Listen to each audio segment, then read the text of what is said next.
Peggy 16. So, here we have our protagonist Jim, who has been sent on a mission to climb a particular mountain in order to repair a communications station that is not working. In order to reach the top of that mountain, he's going to have to go through an acrid nest, and that will allow us to showcase one of our new acrid types. Now you can see it here bursting through the spawner. This is a fire wasp, which is one of our flying acrid types. And that means that it will not only buzz around you and try to attack you at close range, it also has a long-range attack. Jim is going into cover here in order to protect against some of those long-range attacks and defeat the fire wasps here. Now he's throwing a grenade at the spawner, and we'll follow that up with some gunfire here in order to take it out, and that will allow him to move into the next area.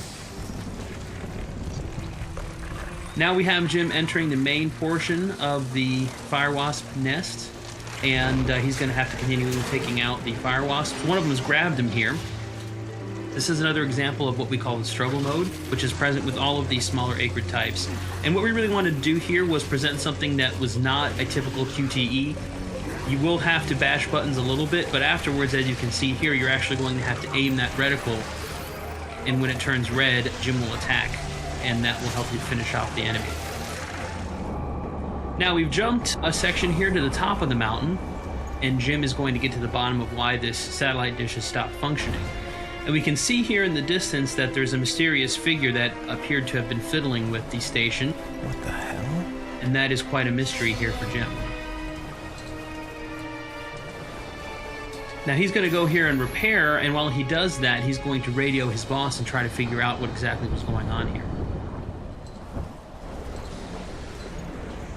Cronus Actual, this is Peyton.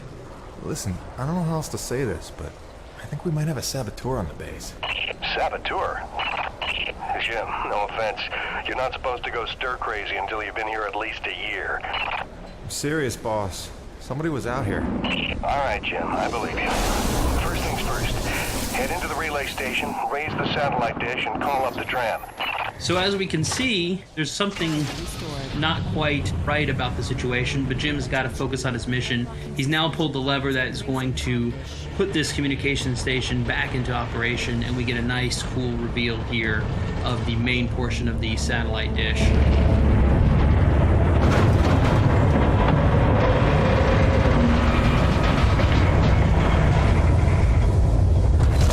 Comm dish locked and ready for transmission. Now that he's restored functionality to the communication station, Jim is going to have to call up his utility rig that he's left at the bottom of the mountain using the built-in gondola system that he's repaired along the way. And this will call his rig up to him so that he'll be able to use it to make some final adjustments, make sure that the base is able to communicate with her. So as we can see here, he's operating the gondola system. And that will call the utility rig back up from the mountain, and all he has to do is wait for it to arrive to complete his mission. Cronus Actual, you copy? I've got the satellite dish working, just waiting for the rig to come up. However, looks like someone's not too happy having the visitors here at the top of the mountain. This is another one of our new acrid types that we're showing off here in the video. And this is the spitter, which is a Cat L, large size acrid. As you can see, it's sort of scorpion-like.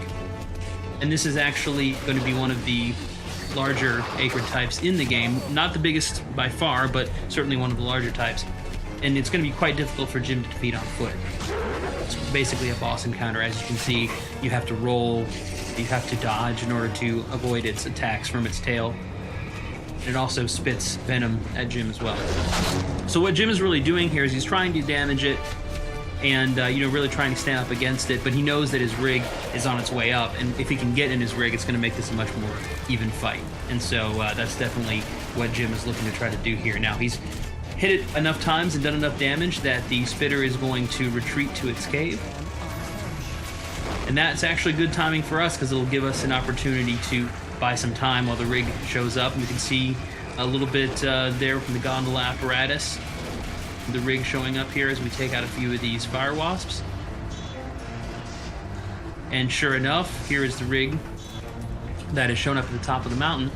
And now all Jim has to do is get in it, and we're going to try to finish off the spitter that we saw a few minutes ago. Once again, when we jump into the rig in Lost Planet 3, we're back in first person.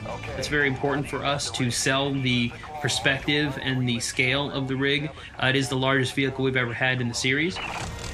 And here, Jim is going to use one of the upgrades that you get over the course of the game, which is called the winch. You start with the claw arm on the left side of the rig, and the winch allows you to basically shoot that out, and it will kill smaller enemies with a single hit, as we can see with the fire wasps. And then you can also use it to lash on to larger enemies and draw them in.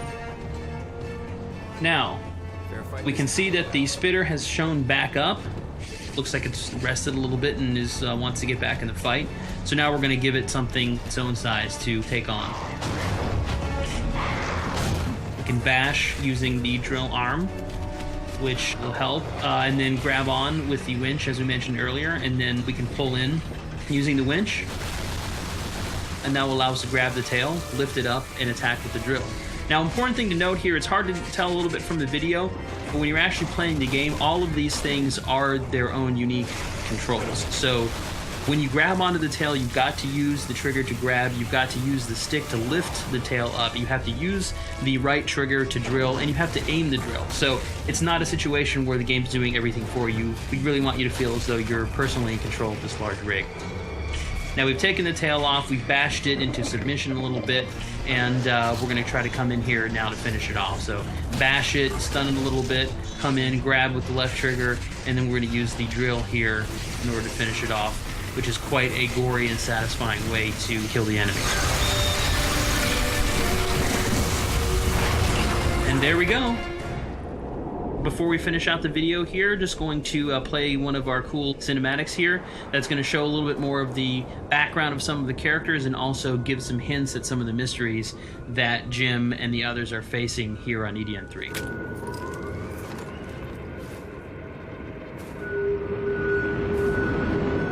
Dr. Roman? Drop your weapon. Whoa, easy now, Doc. Who are you? Where'd you come from? I'm Jim Payton. Just here to check Where up... from? Coronis! What the hell, lady? Where else would I be from? Braddock sent me. I know you. Right. They came down with that creepy fella you don't like, with the big head. Just hitching a ride, I swear. I barely know the guy. You may be done aiming things at me now?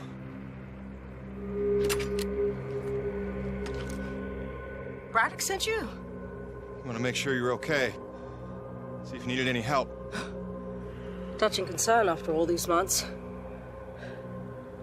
To what do I owe such an excess of caution? I might ask the same, Shotgun Sally. You've seen it then, haven't you? It? Someone in the distance. Watching. Hard to know what I saw. They say folks start to crack up. Out here in the white too long? Perhaps. Do you feel cracked? Can't say as I do. Then there's something the old man's not telling us.